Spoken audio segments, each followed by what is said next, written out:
How's everybody doing? My name is Anthony Brian Logan, and welcome to the ABL podcast, episode 51. I've been gone for a little bit, but I'm back. I think I was in DC. No, actually, I was traveling from DC last time, so there was no way I could really record. And when I got back, I was just too busy. But now I have some time. I know it's a little late, but yesterday I was at a Trump rally the entire day. I'll talk about that in a little bit, but I'm glad to be back. Episode 51. I think I'll do this video format for the time being. Maybe I'll do it from now on. If you guys appreciate the video format, I'll keep doing it, but I'll also keep putting out the audio for you guys. And I'm also going to put the audio from the ABL Live on Patreon. That'll be free. So tell everybody that you know that is subscribed or may want to subscribe to a guy like myself. There's going to be a free podcast of the ABL Live show on here on Patreon. But if you want to get that exclusive ABL podcast that's not going to be live of no callers, just me talking, then tell them to get that $5 or more per month subscription. They can get it each and every Sunday or as much as I possibly can considering my schedule, which should be most every Sunday. But thank you all for being here. Definitely appreciate it. Let me look at my list and see what I got. You know, I always write my topics down. You guys can't normally see that because it's audio only. I can conceal a lot of things, but now with this video format, it may be a little bit different. But the first thing I want to address is this YBLS controversy. Now, you guys know about YBLS. I've done a lot of videos about that. And if you don't know, that's the Young Black Leadership Summit. This was held in Washington, D.C., and the purpose of it, and it was put on by Turning Point USA, but the purpose of it was to have a bunch of young black conservatives in one particular area and empower them to train them on how to start organizations in their college, if it's a Turning Point chapter or whatever else they want to do, and also just how to conduct themselves as conservatives and how to deal with being a black conservative. These are certain things that is difficult for other groups of people to really identify with because they've not had that experience, which brings me to the whole thing about identity politics. We'll talk about all the things that are surrounding this, some of the elephants in the room you guys have had questions about. I'll address it here. If it gets out to the public, that's fine. I don't care. You know, I know that it's not just me talking to one person here. But anyway, identity politics. Some people are coming on their particular streams. They're doing pre-recorded videos or whatever, and they're saying, Turning Point is engaging in the very thing that they're really against. You know, they say that the left keeps engaging in identity politics and that's why they lose. It's that and the third. And Turning Point is doing the same thing. Why are you having an Hispanic conference? Why are you having the black conference? Why can't it just be for everybody? Where's the Young White Leadership Summit? This, that, and the third. Well, the thing about that is not like that. You know, I'm not just trying to cape for my friends over there at Turning Point. I'm not a member. I'm just an affiliate. Great guys and girls over there, people that you don't see. You know, everybody sees Charlie Kirk, they see Candace Owens, they see Brandon Tatum, but they don't really know who's behind the scenes. The whole squad they have over there are a bunch of great people. I'm really impressed with what they have going on. When I went to Phoenix and I met with Charlie, Candace, Brandon, the whole squad, I was really impressed. You know, people are going to be skeptical about an organization that they're unfamiliar with. It's a bunch of young people, they're out there making waves and all this and that. It's going to be a little bit of skepticism, but when I went out there, I think it was really impressive. But to get back to it, it's not like that. What the left does with identity politics is they base everything they do on that. Everything has to be about identity. Nothing can be about anything else. It's okay to embrace identity, who you are or your particular experience.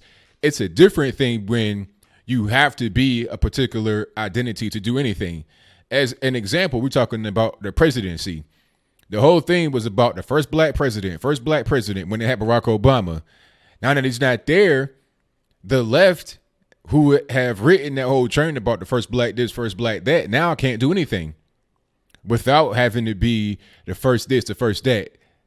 So everything they do now is about identity. LGBTQIA, black rights, Hispanic rights, all this and that. Everything is about that. Whereas with Turning Point and the majority of the right, it's not like that. The Young Black Leadership Summit, in my opinion, was more about community outreach. just trying to reach people who don't really feel accepted or particularly welcome by Republicans, for whatever the reason may be. Maybe they have been told a thing that's untrue about racism, and they say, oh, well, conservatives are racist. They don't have my best interests at heart. So that may be kind of in the background, and we got to be able to break through that whole thing. So in order for us to do that, we have to be able to reach them where they are, have like-minded individuals who have been where they're going and who have been where they're at. A lot of us come from these black households. You got a certain type of experience. Nobody wants you to be conservative because of your race mostly, or you're black. How could you possibly support Donald Trump? When we put pictures of ourselves with the MAGA hats on social media, we instantly get death threats. We instantly get a bunch of racism from black folks. White folks don't really have that problem. You may have your auntie or something on Facebook contact you and say, Jimmy, how could you do this? But it's not this whole thing where it's like, I got to kill you because you are a white person with a MAGA hat on. That's not really what it is. You may get called racist. Now, I'm not trying to just poo-poo it like it's nothing. That's a very serious allegation for a white person to get labeled with. But it's different when you're a black person. You really don't get the racist thing. You get the I'm going to kill you because you're Uncle Tom thing. You're going to get the whole don't come to the family reunion. You got the whole I'm ashamed. The experience is different. And then also sometimes when you go through all of that and people abandon you, it's like all your friends and family. So you feel like you're alone with your feelings, which puts you in kind of this fence riding position. On one hand, you want to just be yourself, be a conservative. But on the other hand, you want friends. On the other hand, you want family. On the other hand, you want a community to be able to be involved with rather than just being a loner. You may be an extrovert type person, but after you come out as conservative, you can't be that anymore. So the purpose of the summit was to empower a lot of individuals like that, to show them that you're not alone. It's not just you. Don't feel like you're somehow just an odd person, a strange person, an unfit person to be able to lead your life. Understand that there are more out there just like you. So this whole identity politics comment comes from those who don't even understand what's going on, which is the purpose of the Young Black Leadership Summit. Somebody from the outside looking in that has not had that experience that I've described will look at it as identity politics, the same as what the left is doing. But those of us who are here in the black community or have had the quote unquote black experience, you're growing up black, your family's black, and everybody's pretty much on this whole I'm black and I'm proud, or I'm black, so X, Y, and Z is true. They're white, so X, Y, and Z is true. If you've had that particular upbringing, that lifestyle, you will understand what the purpose of this is more than others on the outside. Now, of course, when you have a lot of people that come from that kind of experience where it's a lot of hate going on, you have to kind of ride the fence to please your friends and family. When you come from that kind of life, you're going to have a lot of individuals that may be part of this who aren't quite on the train, not on the Trump train, not on the conservative train. They're still doubting their mind. It's been planted since they've been a child. And they're going to be struggling to get through that. So there wasn't any fights, really, no kind of dust ups, but there was some weird stuff going on. You got guys taping guys without their permission, putting out stuff on social media, people trying to start stuff. You got little infighting amongst little cliques that were there. Nothing really major, really small stuff. Overall, YBLS was positive. I mean, I've never seen a group of kids, you talking college age kids, have Bible study just randomly. 10, 15 kids. And the funny thing about it, or the great thing about it, I won't necessarily say it was funny, but the great thing about it was that there was a different group that was there, and I forget the name of the group, I'm sorry, but I met the people that were in charge of it. It was a Christian leadership group, and they had a summit in Washington, D.C. at the same time we did, and they were in the same hotel. I met them because I couldn't get down from upstairs for some reason. It was weird. It had one elevator and it was jam-packed. It's the morning, it's DC, Sunday. Everybody trying to go back to their respective locations, catch a plane. Traffic was jammed when I got outside to the actual interstate. But in the hotel, the elevator was jam-packed.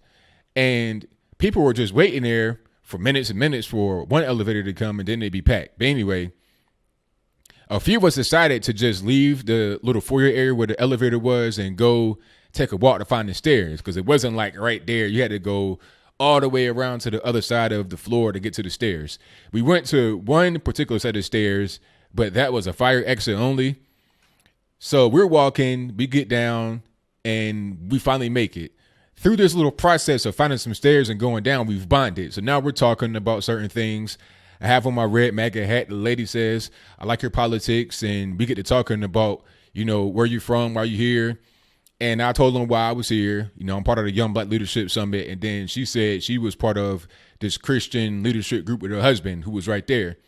And then I told her, I was like, hey, some of the guys from my group was having Bible study with some of the guys from your group, because they were talking about it the night before when I just happened to be in the lobby. It was this big group of people, all races, all backgrounds, just having Bible study. I never seen that from kids that were in college.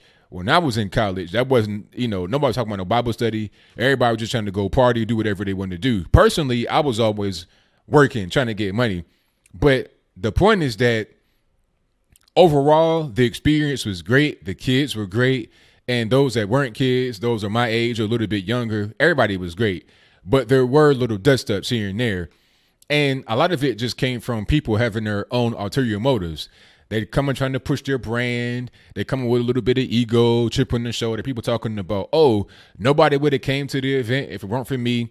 Lies, really, because if you have to say that, then it's probably not true. It's like the guys that say, I'm tough, I'm a goon. If you got to say all that, then it seems like you're trying to prove it to yourself or convince me or both. You don't really believe it to be true. The most true things can go unstated. The sun is big. It's in the sky. There's no need to keep saying that it's big as in the sky to prove it. I mean, anybody can see it. It's right there every day. We know what it is. But I digress. The whole point was that there are some people that came to the event who did not have the best interest of the group at heart, and that's okay. I'm not really worried about that too much. The event was great. They're going to have it every year, and there's going to be more turning point events like this. So I'm definitely ready to go ahead and get cracking with the whole situation. But I'm going to move on here and get to my next topic, which is my first Trump rally experience. Now, when I was at the YBLS, we had kind of a mini Trump rally in the East Room, and that was great. Smaller scale than what happened here. A lot of energy, a lot of positivity. So I knew what to expect pretty much in this one. I knew it was going to be a lot of energy, a lot of love, a lot of positive experiences, but I was not quite prepared for what actually transpired. Now, the thing about Trump rallies is that they may start at 7 p.m. at night, when it's dark, but you need to be up and at the actual venue in the morning, 10 o'clock, 11 o'clock. You need to be up there pretty early, because when you're talking about 10,000 people trying to get into a place, well, really, it was more than that. The capacity was a little over 10,000. It may have been 11,700, something like that. If you include all the bleachers and also the floor space, you had 1,000 people standing up on the floor right in front of Trump, and then 10,000 more in the seats behind them and around them. This was at McKenzie Arena, which is on the campus of UTC, University of Tennessee at Chattanooga. Nice arena, pretty big. But anyway, you need to be up there early, because with so many people trying to get in, 20,000 registered for the event, only about 11,000 were able to get in. You got to be able to get your seat or get your particular spot on the floor as soon as you can. They had like guards at the particular gates or the point of entry into your actual seat. So after a certain time, you're not able to actually go down in there if you're a new person trying to find a seat. I was able to get back and forth between where I had to go. If I had to leave the particular area for a moment, I could just go down to my seat after I say, hey, I just was sitting here. But anyway, you got to get up there early, get your seat. Also, make sure that you have eaten a nice breakfast, because you're going to be on your feet standing for a while, and you're not really going to be able to go get something to eat unless you happen to bring something to the arena. You can't bring any food inside. So if you bring any food, just be prepared to eat it while you're standing up waiting in line outside the place. They open the doors right around 2 p.m. So from about 10 to 10:30 to 2, you just out there on your feet, standing around. Now, there is a good part of this. You're able to meet a lot of different people, talk to them, where you're from, what do you do, this, that, and the third. That is a very good part of this whole situation. And also, the people are so nice. I mean, especially in Chattanooga. I'm not really sure about other places. I mean, if you're in Philadelphia, Los Angeles, Chicago, it may be a whole different story. With the protesters, we didn't really have any of those. We had like 15 people, had their own little section. It was like a glorified lemonade stand. They were there with their little chants and their little broken megaphone. It's like, man, I can't even hear you guys. And I'm like right in front of you. You're not doing anything. So it was pretty minimal, to say the least. But in other big cities where it's a lot of liberal population, it'd be a different story. So be prepared for any kind of protests or any kind of things be thrown in your direction. If you live in the crazy liberal area, if you live in a conservative area, everything will pretty much be cool. One of the ladies we were standing in line with said that they went to a rally in Johnson City, Tennessee, which is up close to Virginia line, kind of like middle of nowhere. But she was saying how even the protesters was nice. When they were leaving, they would say, "Bye now, we're praying for you." Just super nice people. That's what you're going to expect when you're in southern parts of the country, the Midwest and North. I'm not really sure. Maybe if you have a small town or something, it may be a little different. But the big cities, probably not so much. But anyway, in the rally, people were just passing food around. I mean, they're passing Arby's sandwiches. They're passing the little goldfish snacks, little candies, whatever, everything. It was a really giving type of environment. People that you talk to in line are all pretty cool. It doesn't really matter if you're gay, straight, or whatever. In that particular line, we're all kind of like one big family. I was joking to one of the guys. I was like, all I'm missing right now is a barbecue.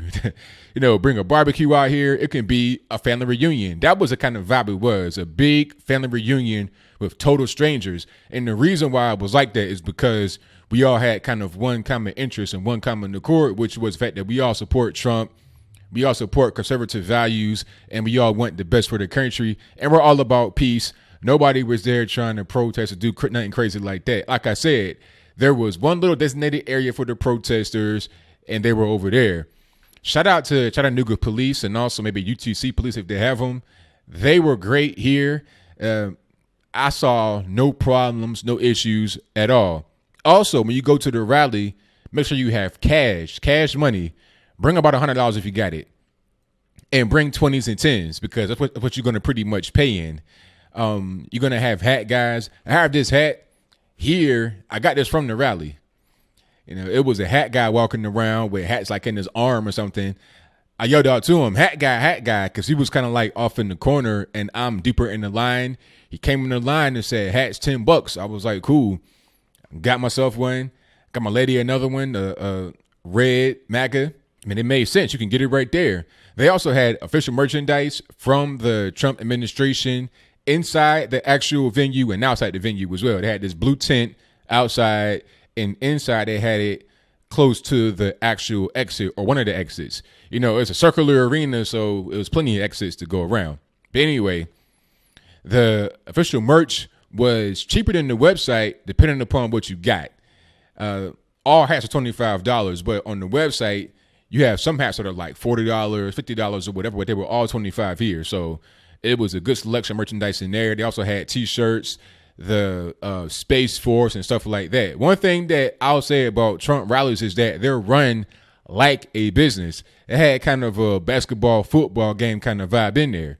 And I really enjoyed that because I've been to pro basketball, pro football, not pro football yet. I've been to pro basketball and I've been to minor league baseball games. And it has kind of that vibe. Commercial breaks in the basketball game. They had the cheerleaders and whatnot come out there with the shirt cannon and throw it out in the crowd. It did the same thing with the hats. They didn't really have a cannon. They just had some ladies, some young ladies out there, and one guy just throwing their hats.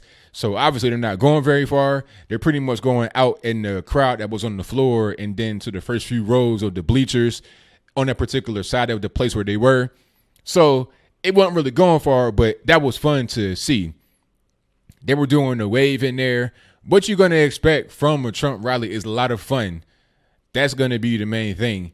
I mean, the coup de grace is when Trump comes out. But by that time, you pretty much been partying all day. You having like a little mixer outside where you just, you're talking, you're laughing, you're exchanging foods and phone numbers, contact information, shaking hands, taking pictures. And by the way, people recognize who I was. That was really interesting. I enjoyed that. But for anybody, even if you're not somebody like me that has a little bit of a following, you're going to enjoy yourself just being in the moment and talking to those that are around you. When the speakers come out, that's going to be very energetic. The sound is loud, it's right there. Everybody's around you. You're going to feel that energy, and it's going to be kind of,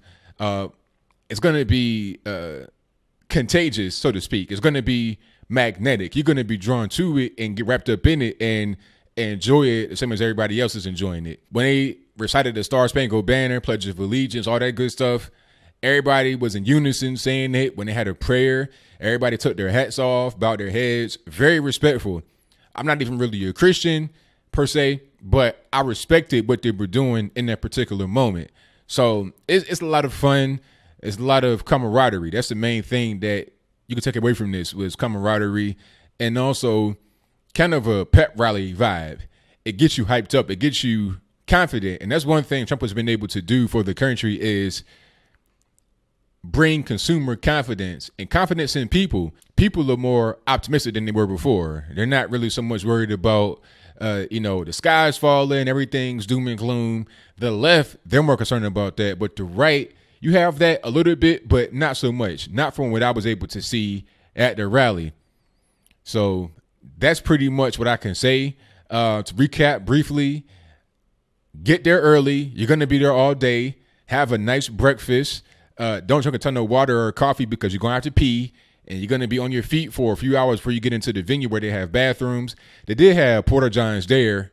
And I heard they look pretty brand new. But it all depends on where you are. If you're in a very small area or in a big city, it may not be like that. You may have a homeless guy living in there, calling it his house, and he may not be too clean.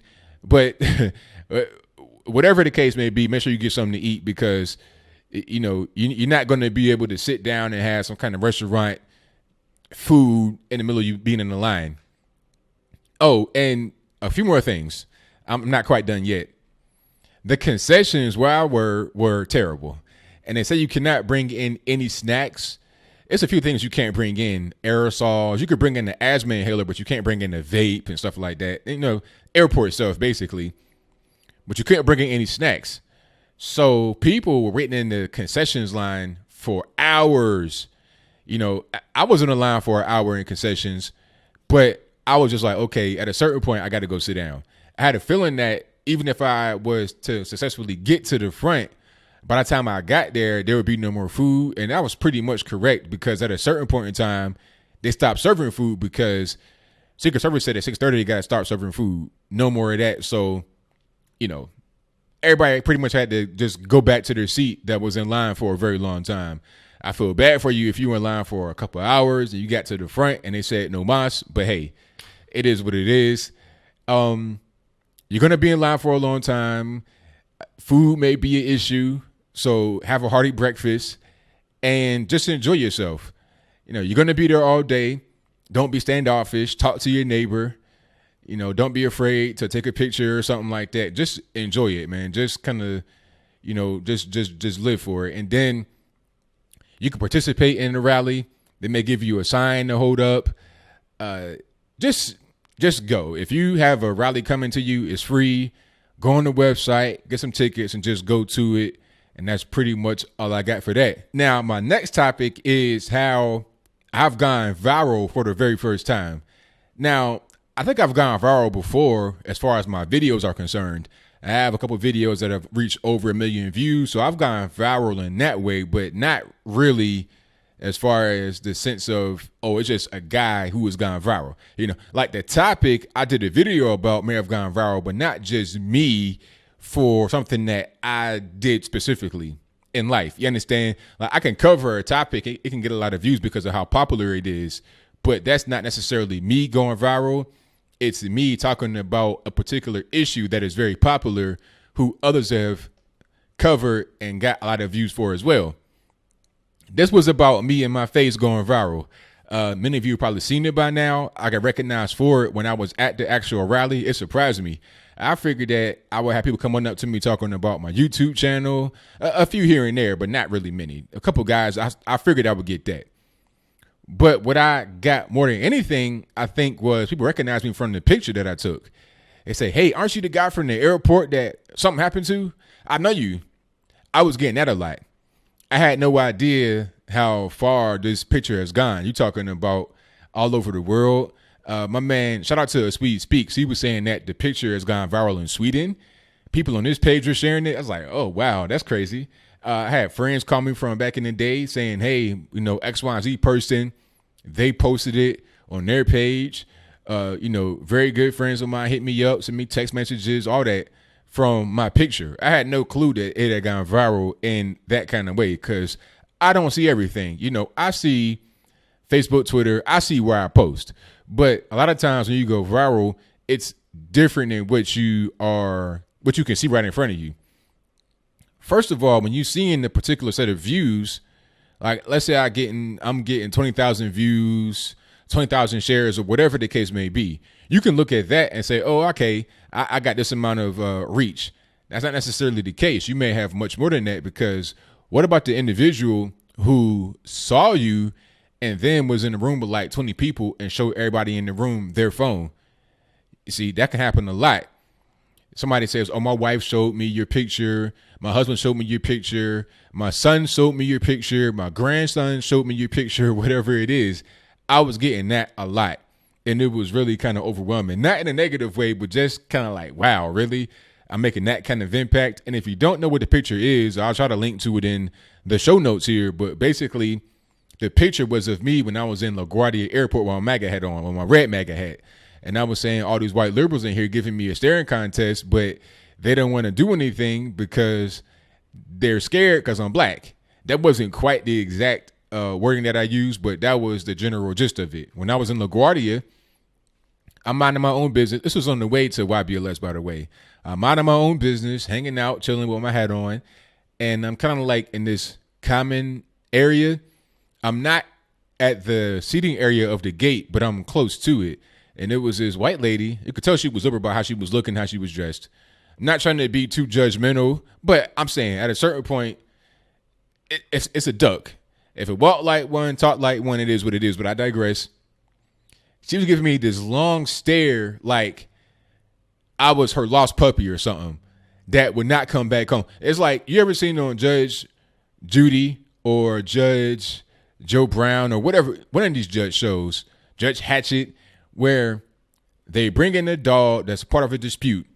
It'd be two people talking about, that's my dog, they have it, I want it back, blah, blah, blah. They bring in the dog, and then it goes to the rightful owner. The look that she gave me was like the other person who lost the dog. It was like that, so I'm staring back. We having like a staring contest in the airport. So right when that happened, I'm like, okay, this is, this is like happening a lot in New York. When I got off the plane, I was getting stank looks from the people that were working there.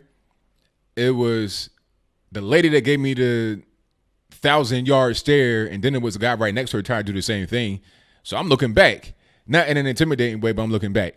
Anyway, I take a picture of myself right in that particular area where I was standing, where I was getting stared at, and I wrote what I wrote, and it went viral. It's really crazy. It's kind of a surreal thing to have happen, and it's even wilder when you get recognized for that out in public. People really see these things. So that's why I applaud Trump for using Twitter, for using social media. No other president really did that to this extent. Now, I understand social media is relatively young in its existence, but at the same time, Barack Obama could have done it. He didn't really do it. He would have just generic statements on social media. He is not a marketer like Trump is, which brings me back to the whole point I made about the rally I attended. it was like a well-marketed thing, well-produced.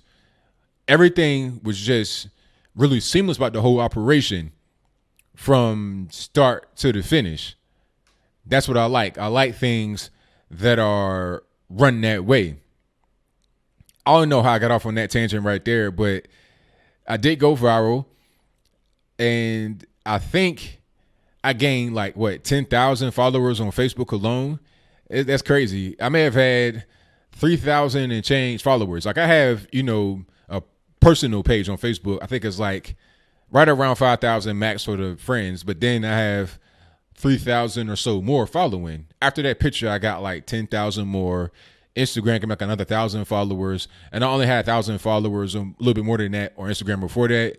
Instagram's relatively new. I got that because of YBLS, not YBLS, but Turning Point. I wanted to keep in contact with all the guys that I met, and we have a group chat on there. So I was like, okay, let me just sign up for Instagram so I can have access to that. And while I'm here, I might as well use it. That's what that is. Twitter, I got another 1,000 people on there, but the extent of my reach is far beyond just those numbers I can see right there. It's far beyond that. It goes well into a whole different kind of category. I'm put into this world that I'm not even really familiar with. I heard that I was top trending on Reddit. I don't even go on Reddit, but I heard I was big over there and that I am big over there in general. So thank you to everybody who shared that particular picture. Thank you to all the people in Reddit, Facebook, Twitter, YouTube, Instagram, everywhere that has liked the picture. I really, really appreciate you. But I'm going to get to my next topic, and that is the midterm election cycle. It's been crazy. It's really been crazy. People talking about voter suppression. You got the big search tech giants getting involved. Google's there. It's a lot of stuff going on, but let's start with just how crazy it's been. People are wild. The media in general is wild. They'll go through anything, any measure to get their particular political opponents out of there. They'll lie. They'll make up stuff.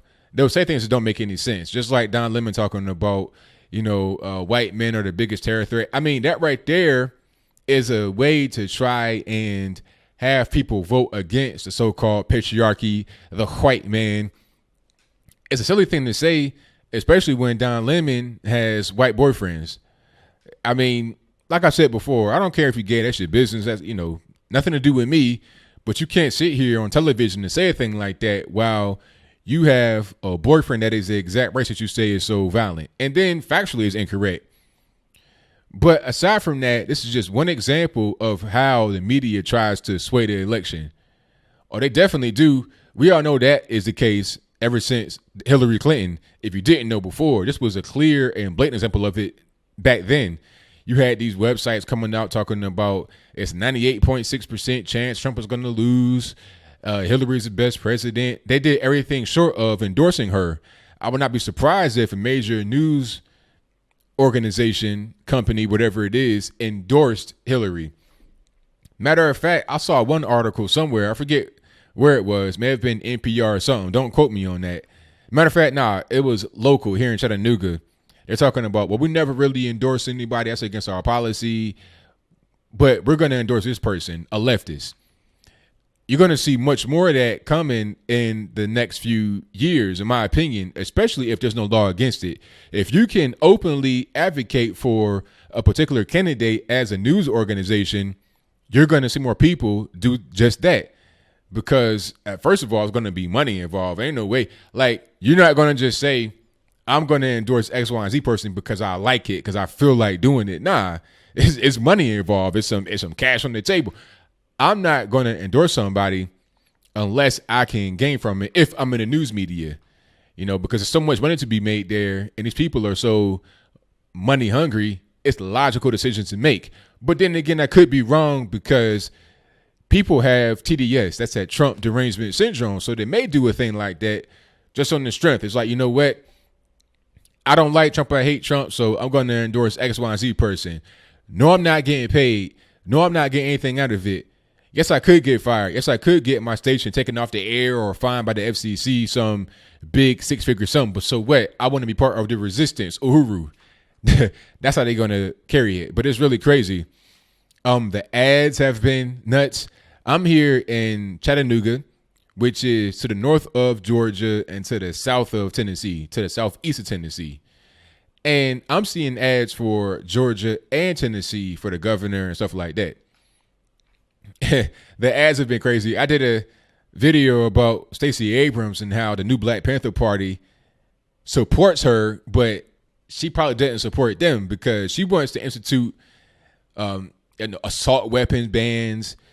Like she said on television, I think it was on CNN, and shout out to Jake Tapper for doing something good. He actually grilled her on this subject because she was trying to evade the question, because he was trying to say, hey, you proposed legislation in the past that said that you would ban these kind of guns and it will require confiscation. And she's talking about I was just saying that to spark conversation. Like basically the bill is unimportant because it's just put out there to work as a negotiation point.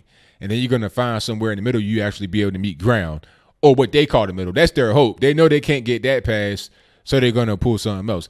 She should have just said that when he asked her, but you can't say that because that'll reveal your technique. And once people know that, they're just going to automatically think your first offer on the table is false, and it's going to be a starting point for negotiation, and they'll just go all the way down to the other spectrum rather than meeting you in the center. But I digress.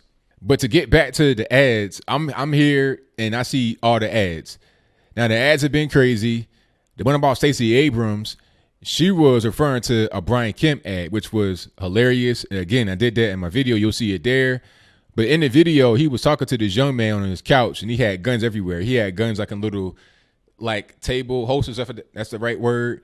He had a shotgun, old school shotgun in his hands, and he had guns. He had like a more modified rifle on the table. He had kind of like a little arsenal right there in his house, but it was very nice, wood crafting around and stuff that was holding it was really nice, But anyway, you're talking to the young man about his daughters and politics in general. And then at a certain point, he, points the shotgun after he, puts it together. He points it at the boy and was like, we have a great understanding here. After he gave him this whole big speech about, I have daughters and respect them, this, that, and the third. She did an ad responding to that, talking about, and Brian Kemp had a gun and he pointed it at a child in his ad. Who does that? I'm like, really? Is that what we're going to do? And a lot of the other ads, I think the craziest ads have been between Marsha Blackburn and Phil Bredesen for the Senate seat. Those have been wild. Everybody's saying everybody's lying. The tone of the ads are also funny. I come from a marketing background, so I see stuff like this, and I see the tone of the voice. Phil Bredesen is going to take things back 800 years, stuff like that. I'm like, all right, I'm not a Bredesen fan, and I want to vote for Marsha Blackburn, but at a certain point, some of these ads are a little bit over the top, and that goes both ways. I will say that. People say, you don't criticize the right. All you do is just say the left is bad. Well, I criticize the right here when I say how bad these commercials are. Not only do you have all these bad ads circulating around, you also have these big tech companies masquerading as social media and search, like Google, Twitter, Facebook, etc. They're being slapped with a lawsuit, if I'm not mistaken, as it relates to election tampering. Like they're involved with the whole situation. I mean, I don't know. It could be kind of a frivolous lawsuit, or like what Stacey Abrams did with the whole legislation talking about gun bans and not really wanting to do it, just using that as a starting point for negotiation. But I digress. The lawsuit could be real because if you say election interfering, voter suppression is about using intimidating tactics, hiding things, favoring one over the other with money and all this and that. I don't even really know what that means, because you could say that a commercial is the same thing as election interfering. The media is trying to paint it as Russia is interfering with the election with paid social media bots. I'm like, so what? If you had a paid social media bot in America, how would it be any different than originating in somebody's bedroom. It's like Trump said, the 400-pound guy on his bed. Why would it be any different than if it came from Russia? What's the difference? At the end of the day, they're going to do the exact same thing. They're going to try to stump for the particular party that they're being programmed to stump for. That's it. You know, these machines don't have a nationality. Like, how can you be so racist and xenophobic as a leftist that you're going to say that machines have some type of ethnicity? They don't care anything about that at the end of the day, but I digress. The point is that now these big dog tech companies are involved. What are we going to do about that? I don't know. I think it just points to the fact that, you know, it ain't just Russia with Twitter and stuff like that. How about Twitter itself? How about the CEO, Jack? How about Google itself? How about the CEO? I can pronounce his name, the Indian guy. So on and so forth.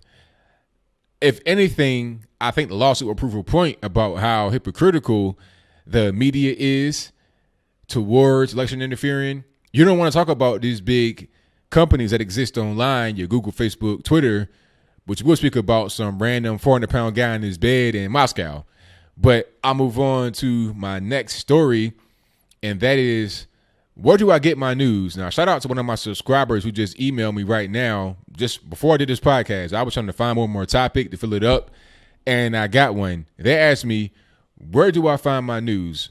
And I've been asked this question a lot, so I'll put it out here right now. And I may put some of these clips into a standalone video at a certain point, but for now, you guys are getting them right away early. I get news from everywhere. First of all, I don't like to watch cable news, but I will watch it. I watch NBC Nightly News every night, or as much as I can. And the reason why I do that is to see what the mainstream media is talking about. They are a tolerable source of information that I have to watch. You know, I like Fox. Fox is good. And that's pretty much it. I like Fox more than anything else to watch it. But I don't really watch too much of anything to get my information. If I see a thing on NBC Nightly News that I'm interested in, what I'll do is I'll go look it up. I'll read about it. I'll research it to figure out what's really going on. Anytime I hear a news story come from the mainstream media, I instantly doubt it and I go look it up to see what's really going on. And a lot of times I come back with a whole different story than what they told or what they tried to perceive. They're talking about, this 14-year-old girl got punched in the ribs by the officer, this, that, and the third. What they don't tell you is that she was rambunctious in the mall, threatening people, resisted arrest. That's why she got them body blows to the ribs. So it's hard for you to really understand that fact unless you read your news and read everything. If it's a thing that happened like with the girl that got punched in the ribs because she was being disorderly, well, check where it happened. Where did this originate from? Oh, Dallas. Okay, let me go to Dallas and see if there was a story like that in the local news. Local news is much better than national news as it relates to stories that happen kind of on a small scale, because what they're going to do is not give you as much spin as the big dogs. Your NBC News, your CBS News, your Fox News, et cetera, et cetera. They're going to give it to you more straight because they don't have the tools or the resources to be able to have it appear to be like the other stations. And they're probably in a conservative area or in an area that is not really want to hear all that BS all the time. So they're going to tone it down, which is the best way to go. Get your information from local news and also from everywhere else. But the most important thing here is to read. They can show you a video and that's fine, but there are certain key things you'll miss if you don't read it, such as context, such as a lot of different things. So the answer to that question, where do I get my news? I get it from everywhere. I get it from C-SPAN, MSNBC, CNN. But what I do the most is read, and I read everything. For a video, if I want to read up on it and figure out what's happening or just anything, I was always taught as a child to always ask questions and to always read to figure out what's happening with you. But that's pretty much all I got for that particular topic. Read everything. Read often. I don't really deal with fiction and stuff like that. That's just a waste of time. I'd rather just play a video game. If I'm going to read, it's going to be to learn new information. Anybody that wants to get into politics, anybody that wants to get into newscasting, broadcast journalism, you need to love the facts. Get more information in and read it. Don't allow somebody else to essentially read for you, because when you watching the news, they got teleprompters and everything else. They're reading the information, and that's just what that is. But that'll be a wrap right there for my political topics. I thank you all for listening. I really, really appreciate you. But let's talk about a couple of video games here. Let's talk about Red Dead Redemption and also Fallout 76. Now, let's start with the latter first. Fallout 76, I mean, people are talking about this game is garbage. Bethesda should be ashamed of themselves, but I don't look at it like that. I think it's a pretty good game from what I've played in the beta so far. And I'm playing on PS4 regular, no pro here. And I'm using the controller. I thought it was great. I didn't have any issues. I don't understand what's the big deal. The only thing about Fallout 76 versus Fallout 4 and other of the more recent Fallout games, Fallout 3, New Vegas, whatever, is that there's no NPCs in it. You're just pretty much out there with other people. If you run across them or if you want them, you could bring in a party, kind of do co-op and stuff like that. I saw other people in the game, but for the most part, everybody's just doing their own thing. Fallout 76 is by nature a single player game. So you're not really going to have a lot of guys that are going to come up to you randomly and want to just, mess with you or fight you or even really join your party like that. You got to pretty much build that. But it was good. I'm kind of biased because they're in West Virginia, my birthplace, and I like that a lot. I was seeing some very familiar structures. They had the Gauley Bridge and stuff like that. I'm like, okay, I like that. I really like that. It has certain things named after the place where it's at. The Gauley Mine, it had the Kanawha Overlook. I'm like, okay, I like this because I'm familiar with these names. I've been there. I've been over the Gauley Bridge many times. That big mountain right there, I've seen that time and time again since I've been a little boy. Kanawha, Kanawha County, that's where I was born, Charleston, West Virginia. So I'm familiar with all that stuff. And you see the map and you can see the airport. I've been to Yeager Airport. It's like this big kind of, I don't want to call it a hill necessarily. It's like a mesa almost. It's like a hill with a flat top. Now, I'm not sure if the top was cut or whatever the case, but it's an airport right on top of the hill. And when you're flying into the airport, it's weird because the plane has to it's almost like you're kind of going below the hill in the plane by looking at it. It's weird. But anyway, the setting is beautiful. The setting is great, and it kind of brings close to home. So Fallout 76, it's good. The gameplay is good. I like the leveling up system. I like being able to just go and explore, scrap, and build. It's just really kind of a fun game.